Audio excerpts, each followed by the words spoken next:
Hello नमस्कार दोस्तों, कैसे हैं आप सभी। उम्मीद है स्वस्थ और मस्त होंगे।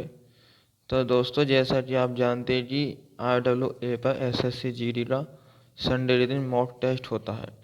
तो दोस्तों, आज हम उसी का जो आज मॉक टेस्ट हुआ है उसमें जो मैथ्स आया था उसके 20 क्वेश्चन का सॉल्यूशन देखने वाले हैं।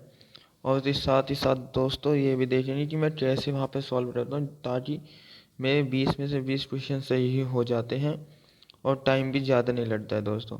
तो चलिए दोस्तों, देखते हैं उसी तरीके से जिस तरीके से मैं करता हूँ आपको मैं उसी तरीके से बताने वाला हूँ दोस्तों, ठीक है।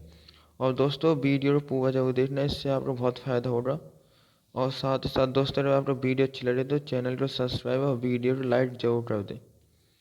और दोस्तों, वीडियो को ज़्यादा से ज़्यादा शेयर करें, ठीक है दोस्तों। तो चलिए दोस्तों, पहला क्वेश्चन देखते हैं।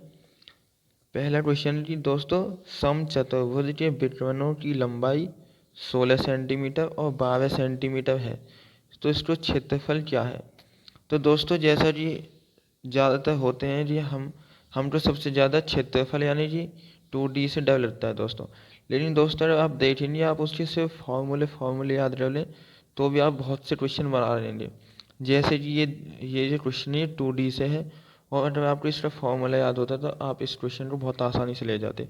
इसमें क्या है कि समचतुर्भुज का जो क्षेत्रफल होता है वो होता है 1/2 गुना विकर्ण 1 गुना विकर्ण 2। ये क्षेत्रफल का सूत्र है, ठीक है दोस्तों। अब इसमें हम उसने क्षेत्रफल पूछा है तो इसमें रख देंगे 1/2। पहला विकर्ण है 16, दूसरा है 12 सेंटीमीटर, ठीक है। इसे काट दें, 2 छिटकी 12 और 16 छिटकम 96। तो दोस्तों, इसका जो आंसर है 96 सेंटीमीटर स्क्वायर आ जाएगा, ठीक है दोस्तों।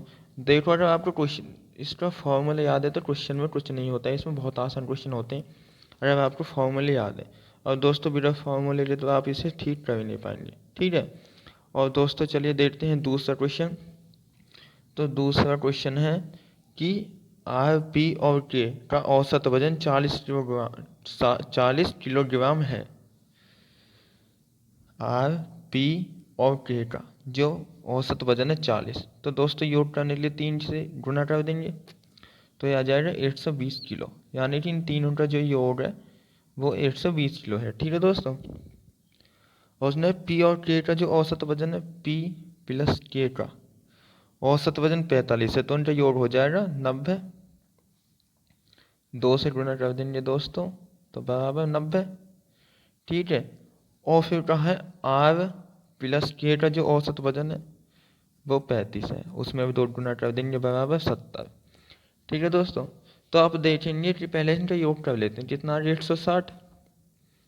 तो दोस्तों, इन तीनों का योग तो है 120, यहाँ पे आ रहा है ये 160। ये किसकी वजह से होगा, क्योंकि के यहाँ पे भी है और के यहाँ पे भी है, तो इसी की वजह से, क्योंकि ये 2 बार जुड़ गया है तो इसी का वजन, ये जो फालतू आया है इसी का वजन होगा। तो 160 में से 120 को हटा देंगे दोस्तों, तो ये जो 40 किलोग्राम आया है ये के का ही वजन है। और उसने यही पूछा कि के का वजन कितना है, तो दोस्तों ये के का वजन आ जाएगा, ठीक है दोस्तों। उम्मीद है आपको क्वेश्चन समझ में आ गया होगा। क्वेश्चन नंबर 3 है दोस्तों जी, यदि दो संख्याओं क्वेश्चन नंबर 3 है, यदि दो संख्याओं के बीच का अंतर यानी कि x माइनस वाई, ये दोस्तों a माइनस बी आप कुछ भी मान सकते हैं।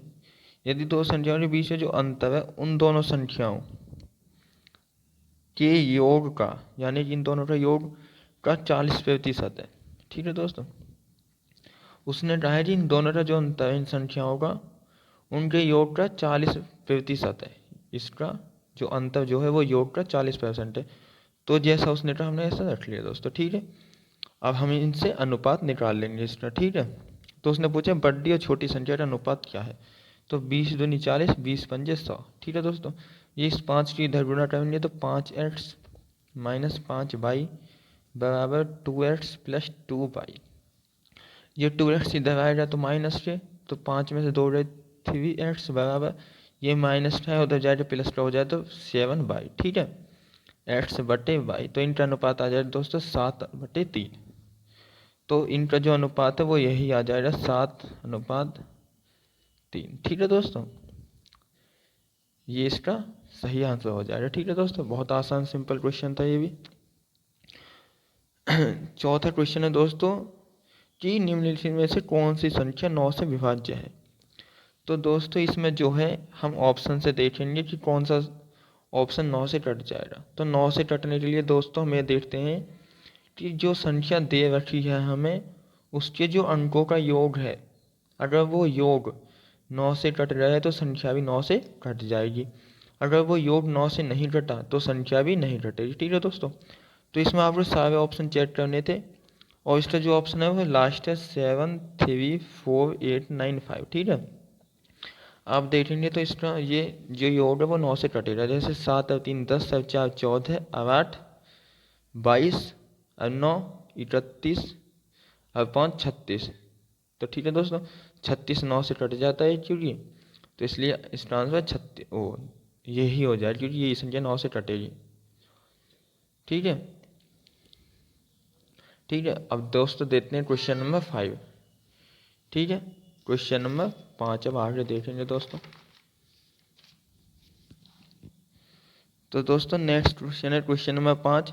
इसमें है दो संख्याओं का गुणनफल 45,360 है। यदि संख्याओं का HCF यानी कि में से 36 है तो उनका LCM यानी कि लैसे बताइए। ठीक है दोस्तों, तो 5वां क्वेश्चन हम देखेंगे। तो दोस्तों आपने एक फॉर्मूला पढ़ा होगा कि पहली संख्या गुना दूसरी संख्या बराबर HCF गुना LCM। ठीक है दोस्तों, पहली दोनों संख्याओं का गुना और लैसे और में से गुना बराबर होती है दोस्तों। तो उसने यह है कि संख्याओं का गुणनफल यानी कि पहले और दूसरी संख्या का गुणनफल तो उसने हमें दे दिया। कितना है दोस्तों? 45,360। संख्याओं का गुणनफल कितना दे दिया? 45,360 बराबर HCF दिया 36 गुना LCM पूछा है। ठीक है दोस्तों, तो ये 36 इधर गुना में है तो ये इधर भाग में आ जाएगा 36। इसे काट लो 6 से, 6 छीन 36, 6 सत्ते 42, 3 6 पंजे 30 और 6 छीन 36 0। 6 से फिर काट लो, 6 कम 6 15, 6 दूनी 12, 6 छीन 36 0। तो दोस्तों LCM जो है इसका वो 1260 हो जाएगा। ठीक है, इसका जो LCM है वो 1260 हो जाएगा दोस्तों। कुछ नहीं तो बस आपको फॉर्मूला याद होना चाहिए था, उसमें रख दो, सीधा आंसर आ जाए दोस्तों। ठीक है, और दोस्तों जब आप इसे आसानी से कर लेंगे तो आपको ये लिखने की जरूरत नहीं होगी। आप सीधा 45,360 लिख कर बटे 36 कर देंगे। सीधी काट पीट, ना आप ये लाइन लिखेंगे ना ये लिखेंगे, आप ना ये लिखेंगे, सीधा काट पीट कर 1260 ऑप्शन में लगा देंगे। ठीक है दोस्तों, नेक्स्ट क्वेश्चन है दोस्तों क्वेश्चन नंबर 6। इसमें क्या है कि एक धनराशि पर 10% वार्षिक ब्याज की दर से 4 वर्षों में प्राप्त साधारण ब्याज 3200 है। यदि ब्याज वार्षिक रूप से चक्रवृद्धि होता तो समान राशि पर समान अवधि के ब्याज दर से प्राप्त मिश्र धन ज्ञात कीजिए। ठीक है दोस्तों, तो मिश्र धन पूछा इसने, तो दोस्तों सबसे ज़्यादा मूलधन निकालना होगा। ठीक है, क्योंकि हमें साधारण ब्याज दिया है, मूलधन नहीं दिया है। तो साधारण ब्याज 3200 गुना 100 बटे कितना है 10% गुना 4। दोस्तों ये उसी फॉर्मूले से रट किया है। ठीक है, ये 0 से 0 गया, 4 से 8 बार, तो दोस्तों मूलधन तो है वो 8,000 आ गया। ठीक है, 8,000 रुपये। तो उसने पूछा है कि इसी दर से इसी राशि पर कितना मिश्रधन होगा 4 वर्षों में। ठीक है, तो दोस्तों हम जैसे करते हैं 10 से 11, 10 से 11, क्योंकि 10% की जो भिन्न है दोस्तों इतनी होती है, यानी 10 से राशि बढ़ जाए 11 हो जाएगी। 10 से 11, 10 से 11, 10 से 11 और 10 से 11। ठीक है दोस्तों, तो धनराशि 10,000 बटे 1331 में 11 गुना 11 11 1 हासिल 11 33 3404 3 हासिल 6 3 11 14। ठीक है दोस्तों, अब दोस्तों ये जो धनराशि हमारी 8,000 है, कितनी है 8,000 बटे में, क्योंकि हमारे हिसाब से इतनी बैठी है धनराशि है तो इतनी, लेकिन ये किसके बराबर है 10,000 के। ठीक है, और उसने पूछा जी मिश्र धन पूछा, यानी कि इसकी वैल्यू पूछी 14 64 1। ठीक है, 3 जीरो से 3 जीरो कट जाएंगे, 8 की इसमें गुणा कर दो, 8 एकम 8, 8 से और 32 का 2, 3 हासिल लो, 8 छीन 48 है 3, 51 8, 5 हासिल, 8 चौक 32 और 5 37 का 7, 3 हासिल लो, 8 एकम 8 और 11। ठीक है दोस्तों, बटे 10। और जब दोस्तों नीचे जीरो होती है जैसे 10 है, तो यहाँ पे पॉइंट जो है ये यहाँ पे लग जाएगा, यानी कि इसका उत्तर हो जाए 11.2.8, ये इसका आंसर हो जाएगा। ठीक है, यानी कि इस राशि में जो मिश्र धन हो रहा है वो हो रहा है 11,712.8 रुपये। ठीक है, ये इसका मिश्र धन हो जाएगा। ठीक है दोस्तों, जब आप इसे खुद से करेंगे तो ये बहुत सेकंड में सवाल हो जाएगा दोस्तों।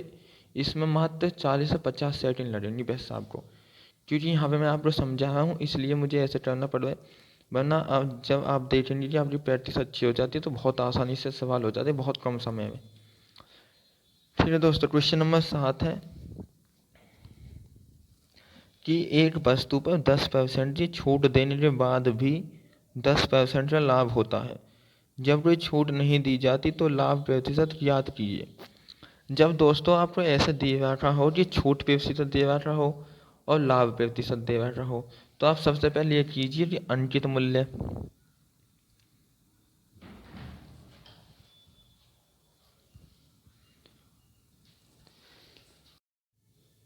हाँ तो दोस्तों ठीक है, 10 में ये अंकित मूल्य और किव्य मूल्य का अनुपात निकाल लेते हैं दोस्तों। ठीक है, किव्य मूल्य का अनुपात। तो दोस्तों इसमें जो है जो छूट प्रतिशत दे रखी होती है उसे 100 में से घटा के किव्य मूल्य तरफ लिख देते थे।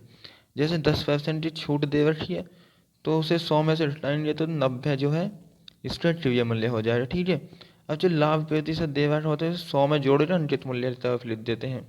जैसे 10% लाभ हुआ तो 100 में जोड़ेंगे 110। ठीक है, तो यानी कि अंकित मूल्य तो उस वस्तु का है 110 और उसे खरीदा कितने में गया है 90 में। ये स्टार्ट है दोस्तों एलसी वो अनुपात, जीरो से जीरो काट दें दोस्तों। तो इसने पूछा कि यदि छूट ना देता यानी कि फिर 9 की चीज़ को 11 में बेचता तो उसे कितने का लाभ होता। तो दोस्तों जब 9 की चीज़ को हम 11 में बेचेंगे तो कितने का लाभ होगा 2 का। ठीक है, कितने पे हो रहा है दोस्तों टीवी मूल्य पे होता है लाभ, तो बटे 9 गुना 100।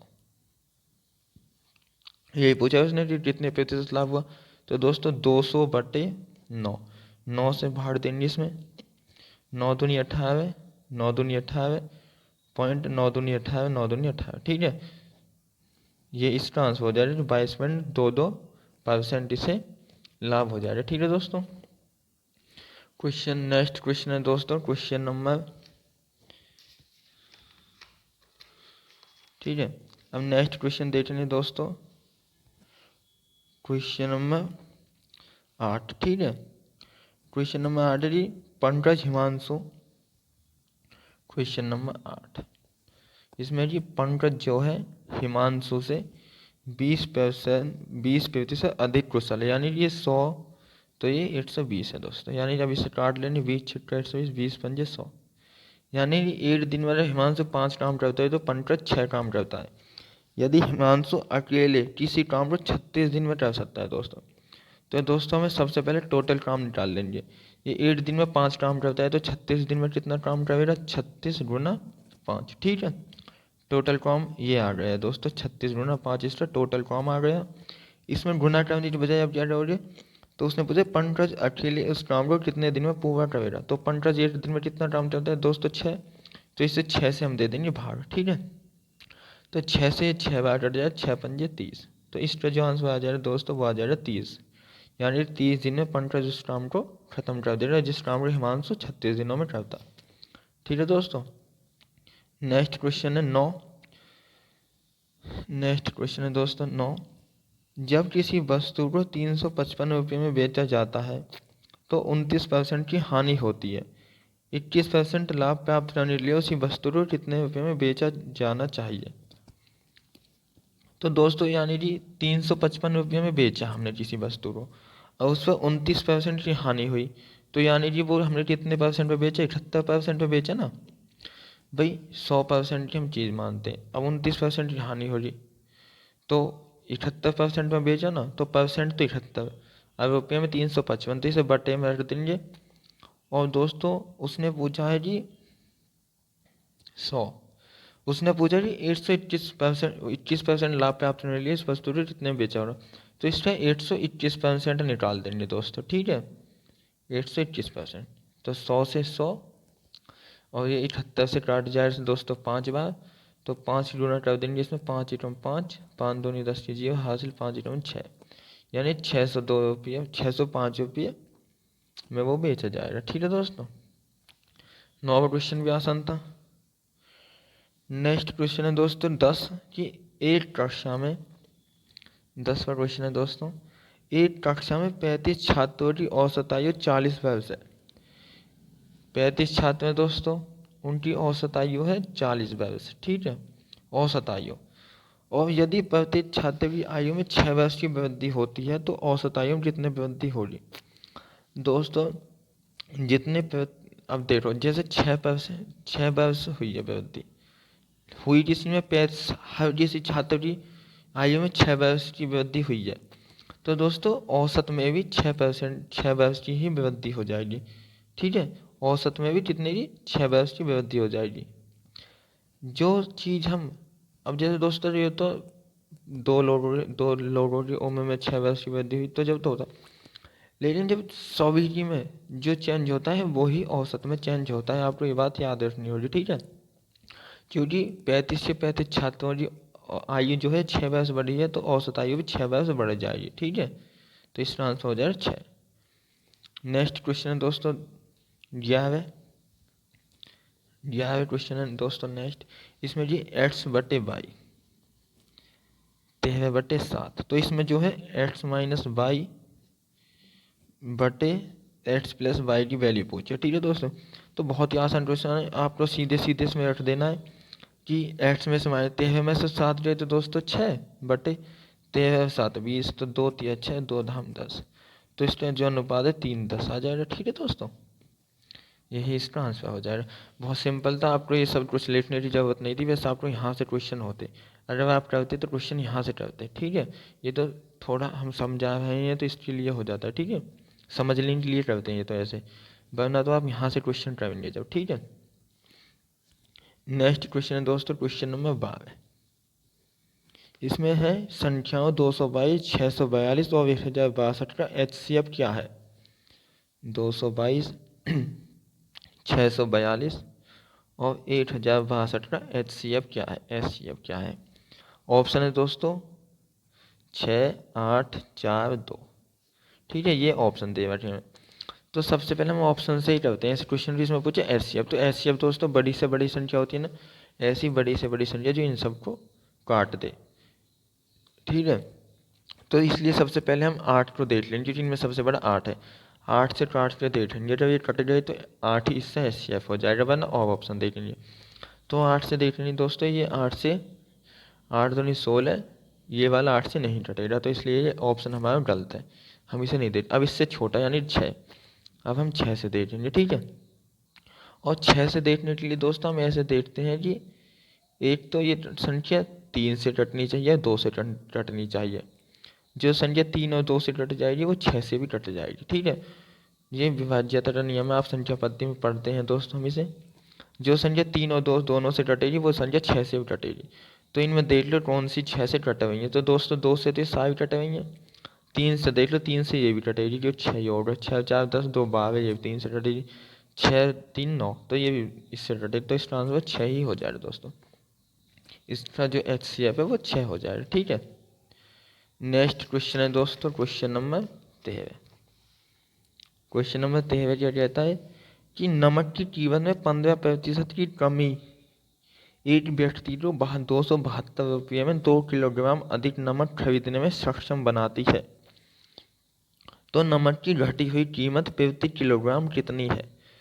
तो दोस्तों 13वें क्वेश्चन में क्या है कि दोस्तों ये वो वाला क्वेश्चन है जो नया मूल्य और पुराना मूल्य वाला जो सूत्र है दोस्तों, इसमें हम क्या करते हैं कि 15% की कमी हुई तो 15 यहाँ पे लिख लिया, गुना 272 बटे 2 किलोग्राम। बात है दोस्तों यहाँ की कि हम यहाँ पे क्या लिखेंगे दोस्तों, अगर ये पूछता है पुराना मूल्य तो हम इसमें से घटा कर लिखते हैं, 100 में से इस 15 को, अगर हानि है तो 15 को घटा देते हैं, लाभ है तो 15 जोड़ देते हैं 100 में, अगर पुराना मूल्य पूछे तो दोस्तों। लेकिन इसने पूछा है कि नमक की घटी हुई कीमत, यानी घटने के बाद जो कीमत है, यानी नई कीमत, तो नई कीमत के लिए दोस्तों हम यहाँ पे 100 ही करते हैं।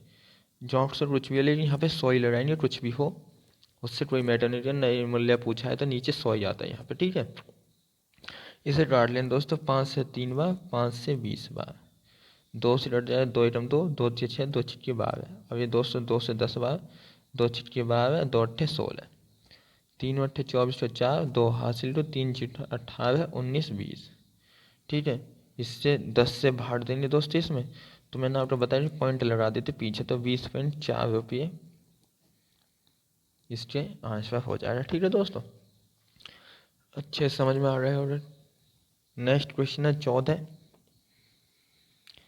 इसमें है जी एक निश्चित धनराशि पर 3 वर्षों के लिए साधारण ब्याज 3 वर्षों के लिए साधारण ब्याज तो है दोस्तों कितना 1842। तो दोस्तों एक वर्ष का कितना होगा, इससे 3 से इसे काट देंगे, एक वर्ष का निकालने के लिए 3 चिन्ह हटाए, 3 एकम 3, 3 चौक 12। किस साधारण ब्याज दोस्तों हर साल का बराबर होता है, इसलिए हमने 3 से भाग दे के 1 साल का साधारण ब्याज निकाल लिया। तो उसने पूछा कि उसी धनराशि पर समान ब्याज दर 12 वर्षों के लिए प्राप्त साधारण ब्याज। तो दोस्तों एक वर्ष का ये है और हमें 12 वर्ष निकालना है, तो इसमें 12 गुना करो, ठीक है दोस्तों। भाई 1 साल का हमें 614 दे रहा है, तो हम 12 साल का निकाल देंगे। 12 14 48 को 8, 4 हासिल, 12 12 16 6, 7 12 72 8 73। तो दोस्तों 7368 इसके आंसर हो जाएगा, यानी कि 12 वर्षों का जो साधारण ब्याज हो जाए 7368 रुपये हो जाएगा, ठीक है दोस्तों। नेक्स्ट क्वेश्चन है दोस्तों 15। 15 की 4 सेंटीमीटर त्रिज्या वाले 4 गोले को पिघलाकर 2 सेंटीमीटर त्रिज्या वाले छोटे छोटे गोले बनाए जाते हैं, ऐसे कितने गोले बनाए जा सकते हैं। तो दोस्तों इसमें क्या है, हम गोले का आयतन लिख लेंगे 4/3 पाई आर स्क्वायर। तो 4 सेंटीमीटर वाला है ना बड़ा गोला, तो 4 गुना 4 गुना 4 बराबर n, यानी कितने गोले बनाए सकते हैं 4/3 पाई आर स्क्वायर, यानी 2 सेंटीमीटर त्रिज्या वाले कितने गोले बनाए सकते हैं, तो 2 गुना 2 गुना 2, ठीक है। भाई 4/3 और पाई से 4/3 और पाई कट जाएंगे, ठीक है। इस 2 से ये 2 बार, इस 2 से ये 2 बार और इस 2 से ये 2 बार, तो n की वैल्यू आ जाएगी 2 दूनी 4 दूनी 8, तो 8 गोले बनाए जा सकते हैं। इस गोले से इतने छोटे गोले 8 बनाए जा सकते हैं, ठीक है दोस्तों। यही उसने पूछा कि कितने गोले बनाए जा सकते हैं। नेक्स्ट क्वेश्चन है दोस्तों 16। इसमें है कि 7.35 गुना 7.35 माइनस 2.25 गुना 2.25, ठीक है, बटे 0.24। तो दोस्तों अगर आप इसे ध्यान से देखेंगे तो हम अगर इसे ध्यान से देखेंगे तो ये तो है ए स्क्वायर, भाई हमने इसको ए मान लिया, तो ये ए का स्क्वायर माइनस ये हो गया बी का स्क्वायर बटे 0.24। तो दोस्तों इसका जो फॉर्मूला होता है आप कि एक बार जोड़ देते हैं ए प्लस बी और एक बार ए माइनस बी, ठीक है, बटे 0.24। तो इसमें क्या करेंगे हम, एक बार तो इन दोनों जोड़ देंगे, तो 735 प्लस 2.25, ठीक है। एक में तो इन्हें जोड़ देंगे, दूसरे में इन्हें घटा देंगे, 7.35 माइनस 2.25, ठीक है, बटे 0.24। तो दोस्तों इन्हें जोड़ेंगे, 5 और 5 10 के 0, हासिल लड़े 3 और 3 6 7 8 9, ठीक है, गुना इसे घटाएंगे तो 0 3 में से 2 गया 8.7 में से 2 गया 5 बटे ये, ठीक है। इस पॉइंट से ये पॉइंट निकल जाएगा दोस्तों, ठीक है। 12 दूनी 24, 72 12 96, ठीक है दोस्तों, 80 आ जाए, 2 से 40 बार। अब इसे नोट कर देंगे तो 4 एकम 4 4 पंजे 20 2 0। अब दोस्तों क्योंकि 2 पॉइंट के बाद अनुपात है तो यहाँ पे लगाएंगे, तो इन पॉइंट के बाद की जीरो का कोई मतलब नहीं होता, तो इसका आंसर हो जाएगा 204, ठीक है, 204 इसका आंसर हो जाएगा दोस्तों। दोस्तों ये सब आप ये मत सोचना कि इतने लंबे तरीके से कौन करेगा, क्योंकि दोस्तों ये सब मैंने आपको समझाने के लिए फॉर्मूले लिखे हैं। ये वाला क्वेश्चन क्यों लिखूंगा मैं, जब मैं पेपर करूँगा इसको क्यों लिखूंगा, इसको क्यों लिखूंगा, इसको भी क्यों लिखूंगा। मैं तो सीधा जोड़ूंगा एक बार, सीधा घटाऊंगा एक बार और बट्टे लिख दूंगा। जब आप प्रैक्टिस करोगे तो आप सिर्फ इतना क्वेश्चन करोगे, जब आप पेपर में सवाल करोगे सिर्फ इतना करोगे, इस सब को आप नहीं लिखोगे, सिर्फ इतने से क्वेश्चन हो जाएगा। ठीक है दोस्तों। तो नेक्स्ट क्वेश्चन है दोस्तों 70वें। नेक्स्ट क्वेश्चन 70वें कि यदि पास होने के लिए 35% अंकों की आवश्यकता होती है, एक विद्यार्थी 200 अंक मिले परंतु 24 अंकों से फेल हो गया, अधिकतम अंक क्या है? यानी पेपर कितने नंबर का था दोस्तों। दोस्तों हम परसेंट में तो 35% में पास हैं और हमको 200 नंबर मिले और हम 224 से फेल हो गए, तो अगर दोस्तों मैं इसे 24 नंबर और दे दूं तो ये पास हो जाएगा दोस्तों। भाई अगर 200 नंबर इसे 24 से फेल हुआ, अगर 24 और मिल जाते तो ये पास हो जाता।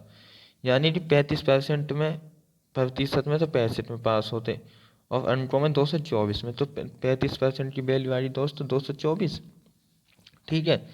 और इसने पूछा थी अधिकतम अंक, यानी 100% की वैल्यू पूछे बटे 35 इधर आ जाएगा गुना 100% की वैल्यू बचे 100, 5 सत्ते 35, 520 बार, 7 तिया 21, 7 दूनी 14, 32 दूनी 64, यानी 640 अंक, यानी जो अधिकतम अंक है वो 640 थे इस पेपर के। ठीक है। सॉरी दोस्तों वो वीडियो बीच में कट हो रही थी। तो दोस्तों हमारा नेक्स्ट क्वेश्चन है 18वां। इसमें है कि एक यात्रा की कुल दूरी 800 किलोमीटर है। यदि एक कार पहले 320 किलोमीटर की दूरी 64 किलोमीटर प्रति घंटा की चाल से तय करती है और अगले 480 किलोमीटर की चाल क्या होनी चाहिए ताकि औसत चाल 80 किलोमीटर प्रति घंटा हो जाए। तो दोस्तों इस क्वेश्चन को देखते हैं हम 18वें क्वेश्चन को। तो दोस्तों एक फॉर्मूला है औसत चाल, ठीक है, बराबर कुल दूरी बटे कुल समय। ठीक है। तो औसत चाल कितनी है 80, कुल दूरी कितनी है 800 किलोमीटर। ठीक है। अब पहले 320 किलोमीटर के लिए उसने कितनी चाल से 64 की से। ठीक है। तो समय निकाल लेंगे, समय बराबर दूरी बटे चाल होता है, तो 32 से 10 बार 32 दूनी 64। ठीक है। 2 से 5, तो ये तो आ रहे 5 घंटे प्लस 480 के लिए क्या चाल रहने वाली, समय बराबर दूरी बटे चाल, तो ऐसे कर लिया। ठीक है दोस्तों। अब इसे करेंगे तो 80 बराबर 800, 5x प्लस के 480, ठीक है, बटे x। तो दोस्तों बटे x यहाँ पे चला जाएगा। अब इसकी इसमें गुणा कर देंगे, अभी गुणा मत, ठीक है दोस्तों, 10 जीरो से जीरो, 8 से 10 बार कट जाए। ठीक है। तो यह आ जाएगा 5x प्लस के 480 बराबर 10x। ठीक है। तो 480 बराबर 10x में से 5x जाएंगे दोस्तों, तो 5x। अब 5 से काटेंगे तो 5 × 45, 5 × 45, 5 × 30। तो दोस्तों x की जो वैल्यू है वो 96 किलोमीटर प्रति घंटा, यानी कि जो दूसरी दूरी है 480 किलोमीटर की, वो उसे 96 की चाल से चलनी पड़ेगी ताकि औसत चाल हमारे 80 की आ जाए। तो इसका आंसर हो जाएगा 96। ठीक है दोस्तों। नेक्स्ट क्वेश्चन है दोस्तों 19। इसमें है कि 4, 19, 4, 8 और 15 चतुर्थानुपाती। तो दोस्तों मैंने आपको पहले भी बताया कि चतुर्थानुपाती, प्रथमानुपाती, मध्यानुपाती बहुत महत्वपूर्ण है। तो दोस्तों इसका सूत्र है 20/a, यानी कि 20, 8 गुना 15/4, 4 से 2 बार दोस्तों, तो 15 दूनी 30, 30 इसका आंसर हो जाएगा। ठीक है दोस्तों। नेक्स्ट और लास्ट क्वेश्चन है दोस्तों 20। इसमें है कि ए बी और सी 22 टर्म्स हैं, ए बी और सी 30, 40 और 60 घंटे में भर सकते हैं दोस्तों।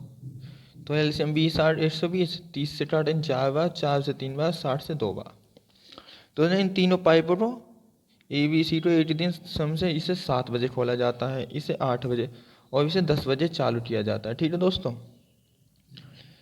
ठीक है। तो इसने पूछा कि टंकी को कब तक भर देंगे। तो दोस्तों जब हम इस पाइप को चलाएंगे 10 बजे, जब तक ये पाइप 3 घंटे चल चुका होगा, तो देख रहे 3 घंटे में कितना पानी भर दे रहा, 3 चौक 12। जब तक ये पानी भर चुका होगा 12 लीटर, ठीक है, प्लस ये कितना चल चुका होगा तब तक 2 घंटे, 8 से 10 तक 2 घंटे चल चुका रहा तो इतना पानी भर दे रहा 6 और 12 6 18, यानी कि 120 में से 18 तो वो पानी भर चुके होंगे, तो शेष कितना भरना बचेगा 102। अब 10 बजे से ये तीनों एक साथ चल जाते हैं, तो दोस्तों इनमें